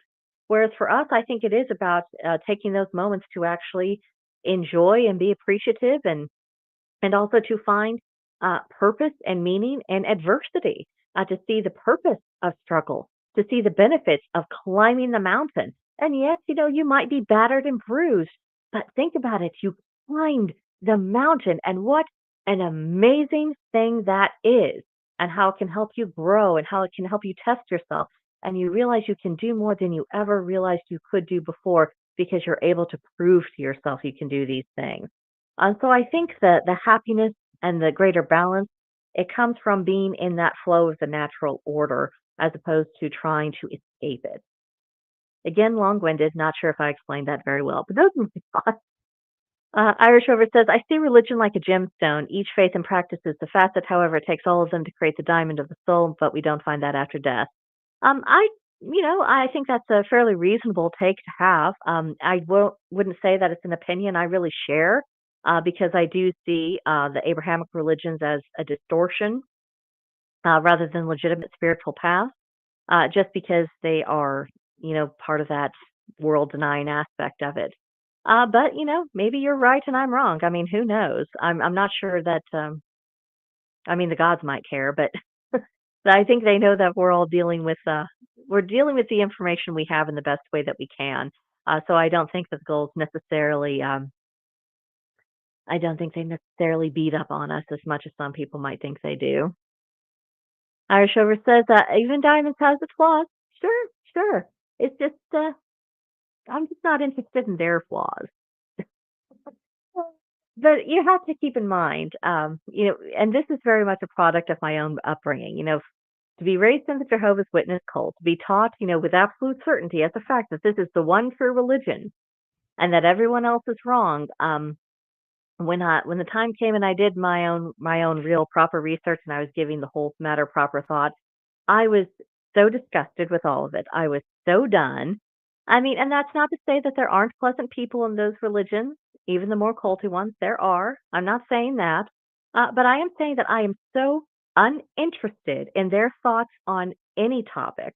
And another thing that's been getting on my nerves lately is that some of them, when they're speaking to on public civic issues or on cultural issues. They have this whole the world revolves around my religious theology point of view, and that the only source of goodness is through them. And I just find it incredibly arrogant, and I don't think they really represent people of their religion as a whole. But it does make me pretty uninterested in their viewpoints and their opinions about anything. Now, am I reacting emotionally to that? Yes. I mean, when something gets my dander up, I'm not going to sit here and tell you that no, no, I have a completely logical explanation and therefore my feelings are rational. No, no, no, no. No. It rubs me the wrong way. The attitude rubs me the wrong way and it pisses me off. And I will be honest and upfront about that. But, maybe I do take too dour of a view. It's possible. It's just not something I don't really feel the need to work on it right now. Maybe later in the course of things, it'll be a subject that I revisit and I'll have a gentler, kinder, sweeter view towards them. It's just not where I'm at today. And, I've got a lot on my plate. Got a lot on the plate. That's all. And hopefully that answer did not antagonize you because I'm definitely not scolding you. Because like I said, I really do think that your view on the matter is a perfectly reasonable thing to think. Perfectly sensible hypothesis. I mean, and I certainly do not deny that. And I don't think less of anyone who thinks that. They're just in a very different place from where I'm at right now. Oh, so that's the pretty thing. There are so many things that could become issues within pagan faith that would be issues if we were in different religions that just aren't. Because, like I said, so much of what it is these are questions to explore, not prepackaged answers to memorize and recite and practice. It is much more about exploration and possibilities and forging our own paths and experimentation and finding out what works and what doesn't and making decisions based upon that. And there's a lot of opinions we could have that, let's say our next big festival, of course, will be Ostara. Let's say that all of us, here on the channel, we actually all lived in the same town, and so we could all come together to celebrate the spring equinox all together, which, number one, that would be freaking cool. Imagine being in a group of 1,000 pagans all coming together to celebrate the spring equinox. I mean, wouldn't that be an incredible experience? But yeah, amongst those 1,000 people, you would find so many different ideas regarding divinity, how magic functions, what natural law consists of, different ideas about, where are those, elusive and and complicated boundaries between the ethical and the unethical and what's a good way to live life and how can I apply knowledge in my own life. We would have as many opinions as people. We really would. But would that get in the way of us being able to gather around the circle and light the bonfire and celebrate the return of the spring, at least the alleged return of the spring, depending on how the weather was treating us that day? No, no, it would not impact us at all. It wouldn't matter if we all brought various different deities associated with the coming of the spring. It wouldn't matter if we brought invited different people there. It wouldn't matter if we were inviting ancestors from all 7 continents to our circle to attend us in spirit. It wouldn't matter. All of the differences there wouldn't matter because what we had in common was that the wheel is turning, the seasons are shifting, and this is a moment in time that's about balance, it's about that shift from the darkness hours to the daylight hours, and that's something that we all have in common because we're all experiencing life on Earth. And that's a pretty strong bond, and that strong bond, I think, really does overcome, any other kind of extraneous theological issues. And I say this as someone who's gotten into some pretty brutal debates on pagan subjects. But at the end of the day, I can't think of anyone who I've interacted with who, would not be perfectly welcome to come to the bonfire for any pagan holiday. I can't think of a single one because what we have in common is much more important than, our differing theological views. Irish Rover, that just sounds fun, doesn't it? Though, I mean, wouldn't that just be the greatest thing ever? One of the little fantasies I have in my head is, building a pagan town with, all of this gorgeous, kind of medieval inspired architecture and also kind of taking some inspiration from fantasy genres, like Hobbit houses. I feel like they would mix in real well with that whole vibe and having this whole huge big field where for our big holidays everybody in town comes and you have tents where people are serving food, and you have tents where people are doing divination readings, and you have smaller bonfires where some of the elderly are telling stories to the young people, and just this whole huge big party. And just I just think, that's the goal, that's the dream. And of course, even if that, well, I shouldn't say if, because I do think that the world is turning back to pagan faith in a big way, and I think that is for the long haul. Even in that, life is still just going to be that life. People are just going to be people. We'll still, have our differences. We'll have our little tiffs. We would still need to have courts and law enforcement, and we would have to have some semblance of laws, and we'd have to be on the same page about, the big do's and don'ts of society. All of that would still exist. We would still make our own individual mistakes. I mean, there's not a being in the universe who doesn't make mistakes, but just but wouldn't it be wonderful, still dealing with the realities of life and all of its hardships that come no matter what the system of governance or dominant religion is? Wouldn't it just be nice to be able to, at least for our holy days, to be able to gather together in comfort, security, freedom, and say, you know what? I might have been arguing with you for the past 2 weeks over, your need to rebuild that fence on our property line, but you know what? Today we're cool. We're cool, and it's fine, and everything else can fade away for at least a little while. I mean, wouldn't that be nice? The Irish River says, "Why do you think the migration to more pagan ways is happening?" I think the awakening has been happening for over 100 years. And I think it's because, for one, I think there are more people, particularly post the 2 world wars, I think that left them with an emptiness of the soul and with theological questions that the religions they were raised in were just completely inadequate to address. And I think it made them a lot more open to hearing the call of their ancestors. And think about the extreme experiences people have had since the dawn of the 20th century when it comes to war, when it comes to the accelerated pace of technology, and all the implications that had for how people lived their lives, and actual lines on the map of what country was what and who belonged to what and everything else that went on with that. I think people were looking for something that was ancient, that was timeless, and because they went looking for it and because they started listening, the gods answered back. The gods never went away. the kids meaning us, just stop listening to them. And that is kind of how I see the whole imposition and veneer of Christianity over the Western world.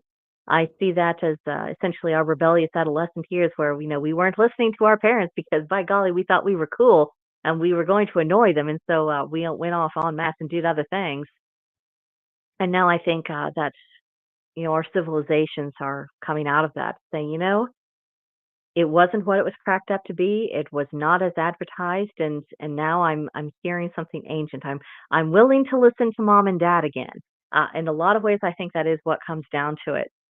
Another aspect I think is because we are again experiencing an acceleration in technology. I mean, I just think of all the stuff that's going on with AI. Personally, I'm not a fan, and I'm rapidly converting into being a luddite because I don't like it. I don't like this technological impulse to try to separate the spirit from the flesh, and that's kind of how I interpret it as ways of creating this digital world, so we live in this digital space instead of living in the manifested physical world.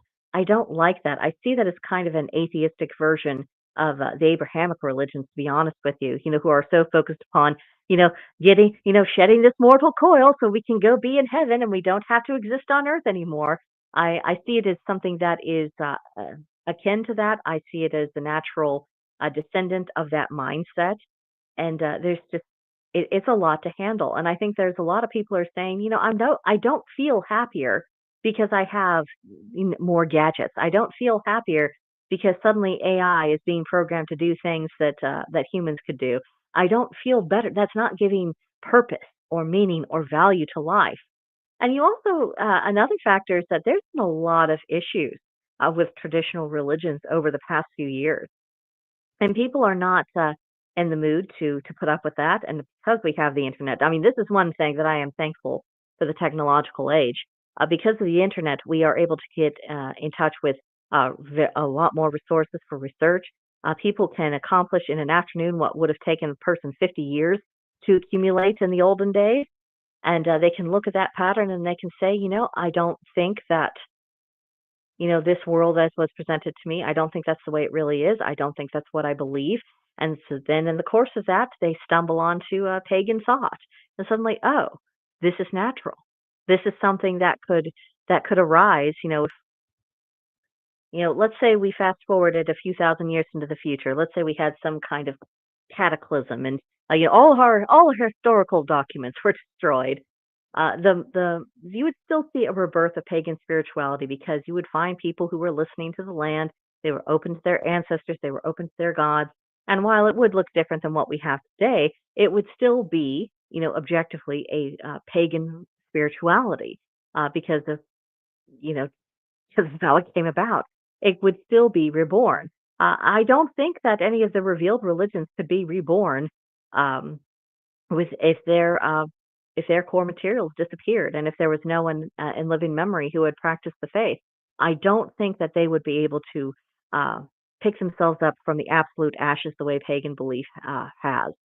And so I think people see that timelessness, that potential, and the way it's not just a form of faith that was for ancient peoples. It's not as simplistic as what it might first appear. It's actually a very sophisticated form of faith. And if you're a deep thinker, you can go really, really deep with all of this. It's something that will still have validity a few thousand years from now. And I think people find comfort in that. That, the whole everything else in the world might change, but pagan philosophy is still going to have validity throughout all of those changes. And I think that is very attractive, whether or not someone is consciously aware of that. Irish Rover says, I guess you can only run so fast until you just have to stop, breathe, and listen. That's exactly it. That's exactly it. I mean, and remember during the lockdown, my goodness, if ever people had a chance to stop and think, it was then. And boy, howdy, a lot of people did think. I think the powers that be are actually now quite sorry that we ever did lockdowns, especially as long as we did, because people did stop and they did think and they started doing research and they came to very different conclusions than what the approved messages were for the powers that be. And I think that's the one thing that keeps us safe from similar tyranny to begin with. I don't think the people who have more tyrannical instincts want people to have that time to think and philosophize about life. And a lot of businesses, uh, they were impacted because people stopped and thought, and you're like, I did not know my family before quarantine. I thought I did, but then quarantine happened, and suddenly I realized I was having to practically get to know them from scratch. And I think that frightened a lot of people. I think they really wanted to rise to the challenge. And because of all the stress associated with all of that, people rediscovered spirituality. Now, some people doubled down on Abrahamic faith because let's be real, it's everywhere, it's familiar, and it feels safe to people. It makes them feel safe. And people very much wanted to feel safe, especially during those darker days of COVID. Um, but other people, they went more the route that I did, saying, okay, the sums aren't adding up. So what now? Because I never went through a phase personally where I was agnostic or atheist. I knew divinity was real. I mean, I knew that it was never something that ever came into doubt for me. And for people like that, well, they started searching, and there's a lot to search for. So that's my thought on that subject. Oh, and thank you, Irish Rover, for reminding people to give a thumbs up. That's extremely helpful. I appreciate it. Well, I've been chatting along for hour and 41 minutes. Is there anything else that's on anybody's mind? Anything you want to talk about? Because I could probably go another 20 minutes or so before I probably need to rest my voice. Ooh, this week I'll be starting to record the March daily forecast, and of course I got to be in good form for Friday. First proper episode of the American Paganism and Witchcraft podcast.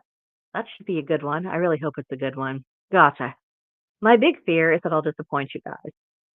I'm very, very afraid of that because there's so many people who could do a much better job at this than I do.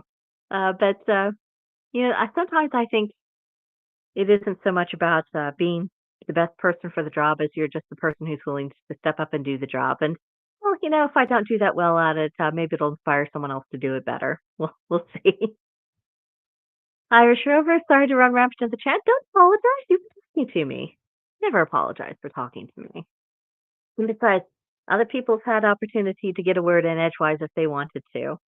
Some people, they just enjoy listening. And I think sometimes, especially if we get into more theoretical aspects of paganism or kind of delving into the underscoring philosophical roots of it, I think sometimes people just need a chance to just kind of absorb and think and to decide what they really think about all of that. Because sometimes, our pagan 101 books and our witchcraft 101 books, they don't always do a good job of explicitly defining some of the things that we've talked about today. And so some people, they've been practicing, 10 years, like, I didn't see it quite like that before. I need to give that a think. Maybe Brigantia's crazy, or maybe she's onto something, but either way, I need to give it a think. And so sometimes that makes people a little less chatty than otherwise. But so I'm always glad when someone talks to me. I really am. Let's see. Let's see. Anything else interesting on the mind? My poor brain is going. That is the one disadvantage is that once people do start talking to me, my brain isn't constantly coming up with other topics to touch upon because it's just me reacting to other people's thoughts. So it takes me a little longer to get back into the swing of things. But I'm intrigued by the idea of making this go for 2 hours. So let's see if we can get those last 15 minutes done. Uh, you're going to have a bit of a surprise when you see the backdrop for March coming up. It is not my usual color scheme, and it's not the flowers I wanted to use. You would not believe it. But the time came. I wanted to get new um, daisies, not daisies, but daffodils, faux daffodils, to kind of decorate up the altar and everything else. I only use the real stuff for ceremonial purposes. Just for the decorating, I think using the fake is fine. Uh, honestly, the fake is what I can afford, so that's what I do. But my old daffodils were just really sad and past being used, and so I thought, well, I'll just stop in to the store in town and I'll just pick up some more. I mean, it's spring, there'll be daffodils everywhere, won't there? No, there was not. There was not a single daffodil to be found, and I went to several different places where I live, and it just was not there. So what I ended up getting was some very brightly colored tulips and colors that you don't normally see featured on my channel, let alone in my backdrop. So I don't know. I'm not saying that you'll need sunglasses when you watch the videos, but it probably wouldn't be a bad idea to have the sunglasses handy just in case. That's how bright it is. I don't know how I'm going to dress to coordinate because I try to at least not be in too much contradiction to the colors of my backdrop. But yeah, I mean, spring is not an easy color season for me to dress for, rather. Very different color palettes than anything that looks flattering on me. So we'll just have to see how that goes. Also, if you have ideas, because as if you've been with the channel for a little while, you'll know that every month on the daily forecast, I try to, mix things up and zhuzh it a little bit. Um, so if there are sections that you would like to see in months going forward that you think would be really seasonally relevant, let me know, and I'll see if I can't work that in somehow. Because I'm just guessing. I'm just guessing. I have my own perceptions to go on. And I have my own perspective to go on when it comes to making more seasonally tailored content. But my perspective is definitely not the only perspective in the universe. And so, if there's something you would like to see, let me know. I will. I can't make promises, of course. I'll just see what I can do. Irish Rover says, "So a lot of yellow, my good sir. You will just have to see. You will have to see." Let's see. See, the 1st of March is Saturday. I think it's next Saturday. Yeah. So that's when you will have the unveiling. Well, of course, maybe not. Maybe not, because I probably will. Yeah, I'll. Okay, you will see it Friday. Because by the time I do the live stream on Friday, I will have needed to already have recorded the first few daily forecasts for the month of March. Irish Rover, purple hyacinths. Purple hyacinths are absolutely gorgeous. And would you believe I didn't see those in the stores either? I did not see daffodils. I did not see hyacinths.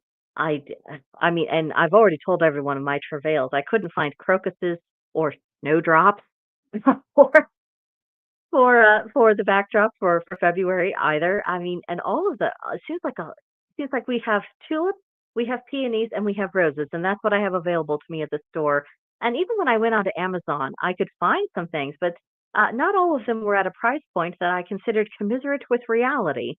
Uh, it's been interesting, but I will do my best for you guys throughout the growing season because we need color, especially after this winter's been a bit rougher on people in general. I feel like we're going to need some pizzazz and color throughout the rest of the year. We need that change of pace, need that different energy.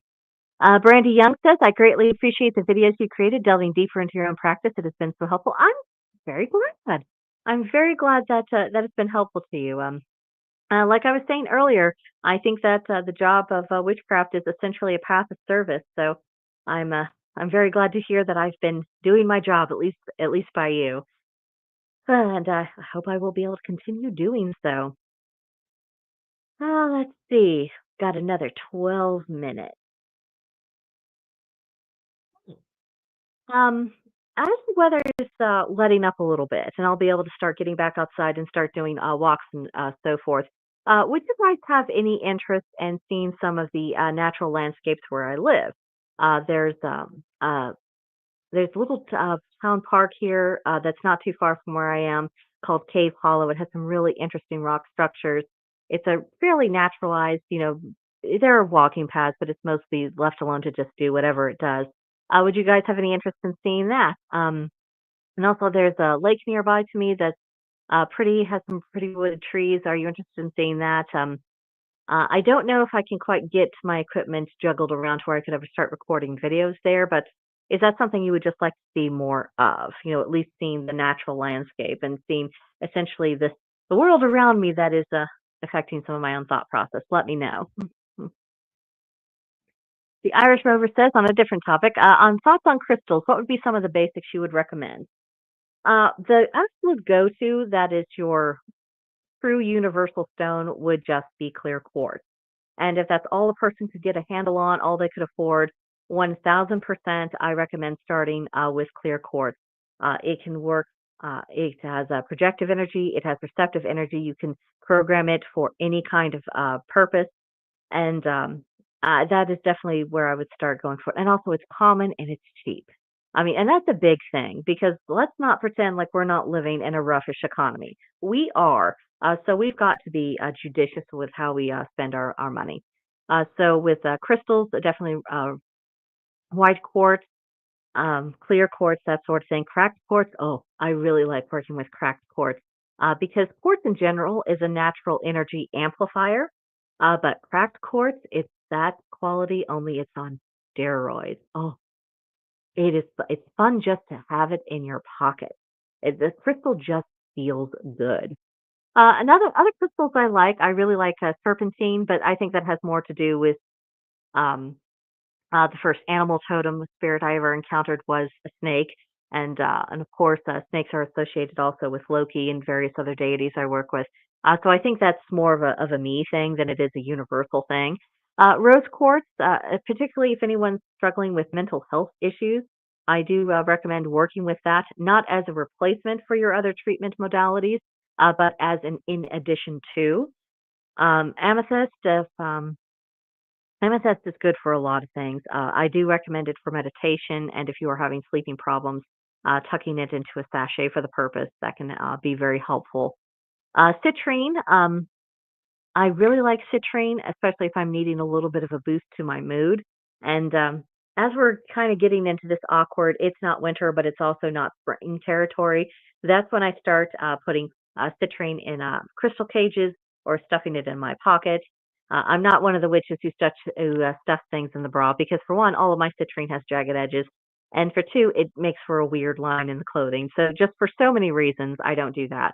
But citrine is very good. It's like having a little drop of sunshine in your pocket. I recommend that. I like working with green calcite a lot because we tend to associate the color green with money in this country because of our paper money. Um, things like green calcite, green agate, I think that's useful if you're doing any kind of prosperity work, things of that nature. Those are kind of the basics on what I would recommend a person has. But again, I think the big overarching one has got to be clear quartz. And I think regarding the naturey stuff, Brandy Young says that would be cool. Irish Rover says that would be awesome. Cool, sweet. I will see what I can do for us all. Because I am tired of being cooped up for the winter. I've had my cozy hibernation. It was lovely. I read a lot of books. I cuddled the cats. It was terrific, and I really love my blankets. They were so warm and soft. However, I am now at a point where I'm beginning to feel ready to seek out signs of life and to see if anything else on Earth is still alive after this winter. Because you would not have believed how cold it was earlier this week. I'm so cross about it. I was not in the mood. Uh, but not only to see signs of life, to see little animal tracks, to see if there are any trees that are getting a little bit brave. Uh, It'll be really interesting to see what kind of state Cave Hollow is at. Depending on how badly the snowmelt has affected it, there might be areas that I won't be able to take you to right away, just because they might be completely flooded over and muddy. And, you know, I I do not have my Wellingtons. I need a pair of Wellingtons to take you through anything muddy. But there's still a lot of pretty things to explore, and people over the years they've done some very interesting inscriptions on them. I am 100% convinced that some of our brothers and sisters that have been out there and have performed ritual, and so I've been wanting to show it off to you guys for forever, but I think now it's finally going to be doing that. Irish Rover says cabin fever. Yeah, that is what I've been feeling. 1000%. And but I think it's kind of good. I think we're almost kind of meant to start having cabin fever at this time of year, just so that we have just kind of the motivation and the initiative to get out and start doing things again. Because of course, when we lived in a much more agricultural society this time of year, we need to start getting busy. That field isn't going to till itself. If things are not going to plant themselves by themselves, there are things to hunt and things to gather and stuff to do, and it's all happening outside. So I think this is just kind of a natural part of our collective evolution. It's just that in a modern context, we don't always have the same outlets. And that's what I would like to see going forward in society more broadly, just taking into account that these are our natural instincts.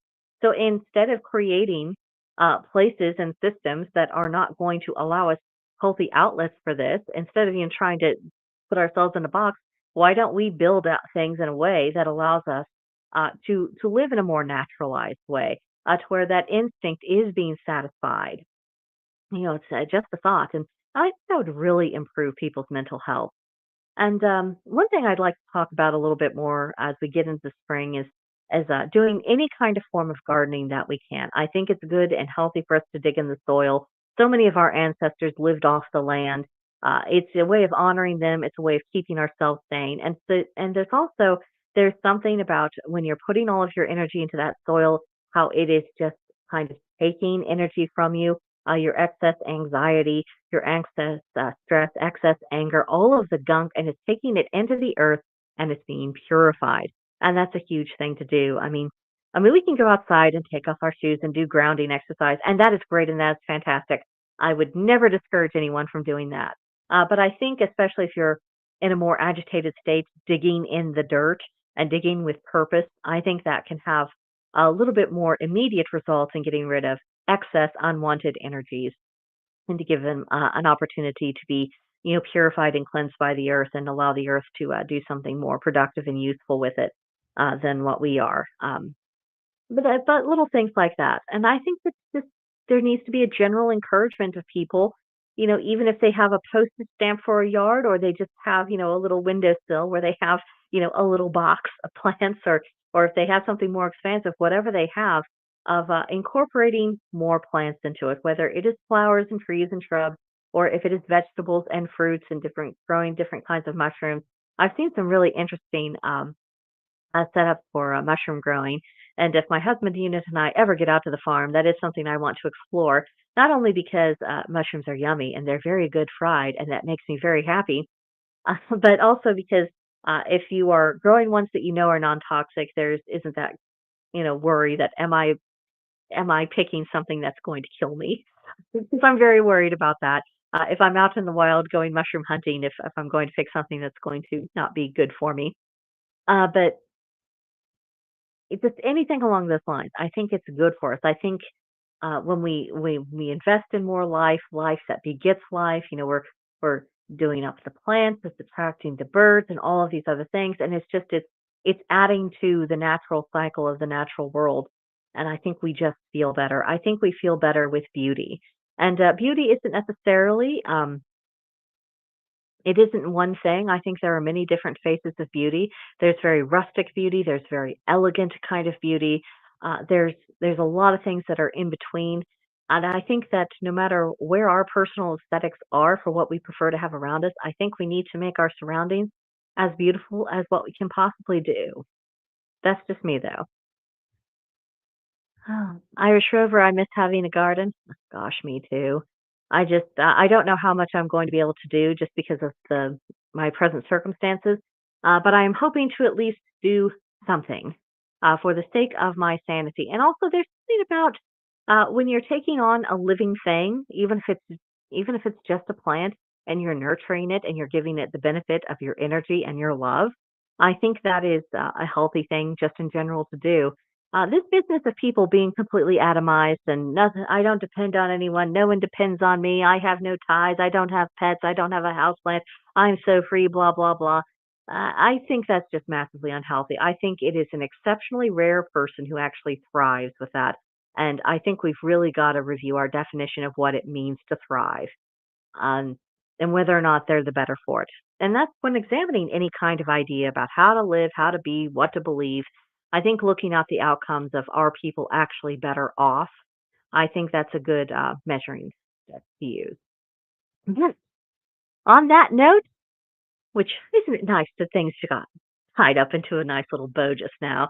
We are coming up on exactly 2 hours. Thank you guys for hanging out with me. This has been wonderful.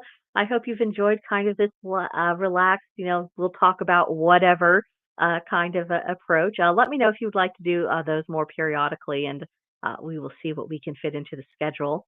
because especially since there's 1,000 of you, it's my job to cater to you a little bit. Again, I hope you enjoyed it. Thank you for being with me. Enjoy the rest of your Sunday. I'll see you guys next time, and thank you again for absolutely everything. Bye for now.